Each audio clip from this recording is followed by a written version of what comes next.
Mirë se veni në kanalin tonë Fuqia e Trurit. Shumica njerëzve besojnë se për të përmirësuar shëndetin duhet të kalojnë orë të tëra në palestër ose të ndjekin programe të vështira stërvitje. Në realitet, disa nga zakonet më të dobishme janë edhe më të thjeshta. Një prej tyre është ecja për vetëm 10 minuta pas çdo vakti.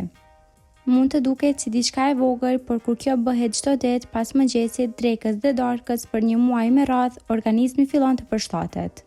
Shumë studime kanë treguar se edhe një ecje e shkurtër pas ngrënies mund të ndikojë pozitivisht në nivelin e sheqerit në gjak, tretjen, zemrën dhe madje edhe në kontrollin e peshës.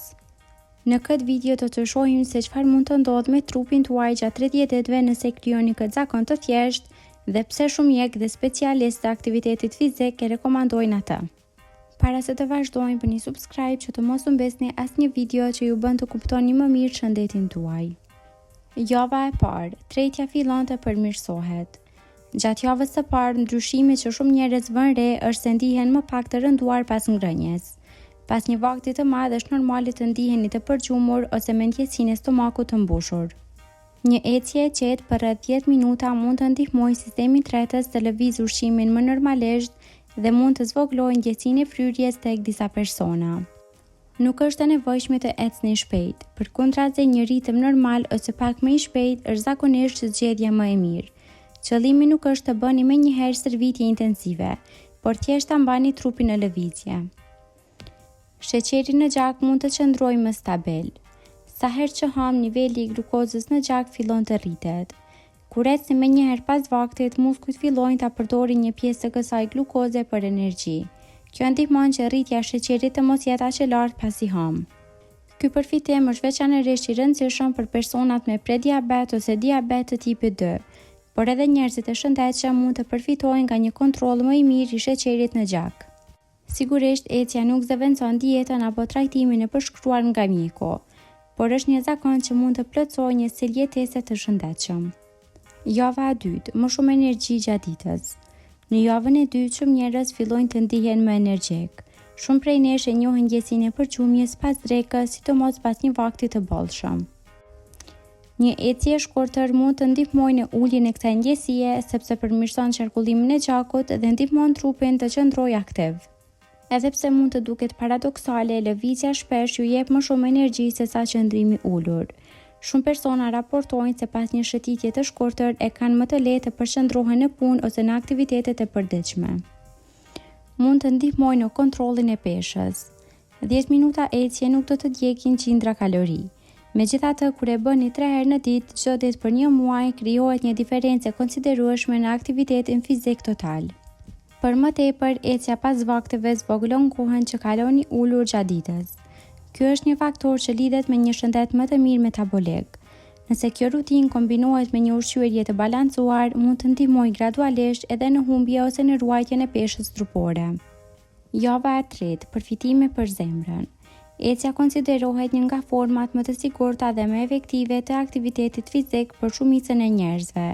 Duke përsëritur çdo ditë, zemra dhe enët e gjakut përfitojnë nga rritja e rregullt të aktivitetit fizik.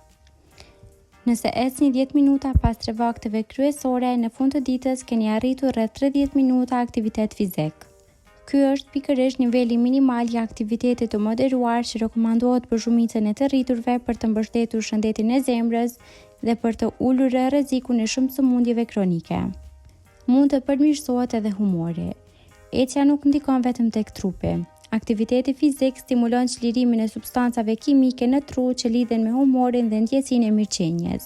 Për këtë arsye, shumë njerëz ndihen më të qetë dhe më pak të stresuar pas një shëtitje të shkurtër. Nëse ecni jashtë, përfitimet mund të jenë edhe më të mëdha. Ajri i pastër, drita natyrale dhe largimi për disa minuta nga telefoni ose kompjuteri mund të ndikojnë pozitivisht në shëndetin mendor. Java e katërt, zakoni fillon të ndihet natyral. Pas rreth një muaji, shumë njerëz nuk e shohin më ecjen si një detyrë. Ajo bëhet pjesë normale e ditës, njësoj si larja e dhëmbëve ose pirja kafes në mëngjes. Ky është ndoshta përfitimi më i madh. Rezultatet afatgjata nuk vijnë nga ndryshimet ekstreme që zgjasin vetëm pak ditë, por nga zakonet e vogla që përsëriten vazhdimisht. Një ecje 10 minutë që çdo ditë për një vit ka shumë më tepër vlerë se sa një stërvitje shumë intensive që bëhet vetëm her pas here.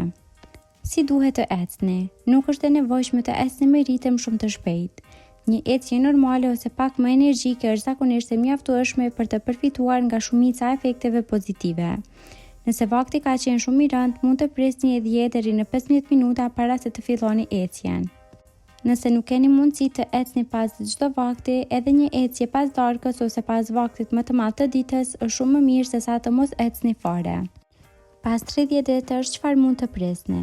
Në fund të muajit nuk do të shndroheni papritur në një person krejtësisht tjetër dhe nuk do të humbni kilogram të shumt vetëm nga kjo ecje.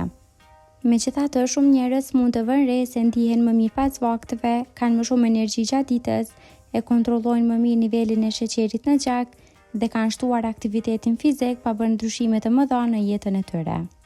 Kjo është arsyeja pse ecja pas vakteve konsiderohet një nga zakonet më të thjeshta, më të sigurta dhe më të lehta për të mbajtur gjatë. Nuk kërkon pajisje, nuk kushton para dhe mund të praktikohet pothuajse nga çdo person. Ndonjëherë ndryshimet më të mëdha në shëndet nuk vijnë nga gjërat më të komplikuara, por nga zakonet e vogla që përsëriten çdo ditë. Kaq për këtë video. Faleminderit që na ndoqët dhe për më shumë video të tilla bëni subscribe, like dhe comment.